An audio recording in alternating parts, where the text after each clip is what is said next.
जय माता भुवनेश्वरी। सभी भक्तों को जय माता की। सुबह की नमस्कार आप सबको और महामाई के चरणों में जय जयकार।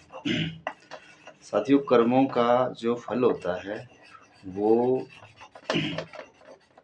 प्रारब्ध हमें भुगतना ही पड़ता है, चाहे उसका कारण कुछ भी हो। तो एक समय की बात है, देव ऋषि नारद और ऋषि अंगिरा जी भ्रमण पे निकले हुए थे पृथ्वी पे। तो चलते चलते वो एक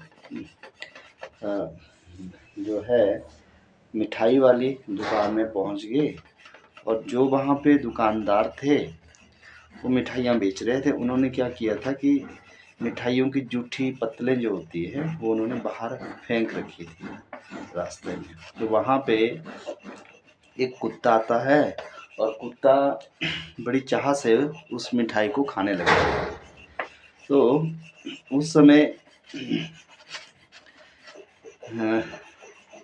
वो दुकानदार वहाँ आता है और उसे डंडे मार के वहाँ से भगा देता है। तो देवऋषि नारद जी बड़े भारी हंसते हैं, प्रसन्न होते हैं, हंसते हैं।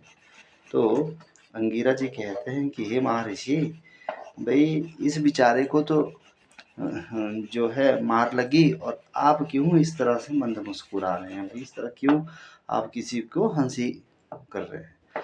वो कहते हैं देवऋषि कहते हैं, तो ऋषि अंगिरा जी सुनिए, मैं इसके अभी कहानी इसके पिछले प्रारब्ध को सुन रहा हूँ कि कहते हैं कि ये जो कुत्ता है पूर्व जन्म में ये दुकानदार था और इसने इस व्यक्ति को बड़ी प्रताड़ना की थी, ये इसको खाने को नहीं देता था। तो आदमी किसके लिए बटोर के रखता है?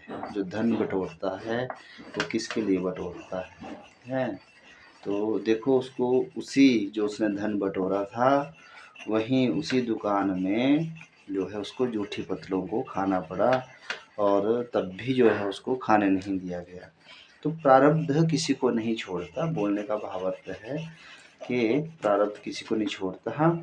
पूर्व काल में भगवान श्री रामचंद्र जी द्वारा 7 पेड़ों के पीछे से बाली को मार दिया गया। कलयुग में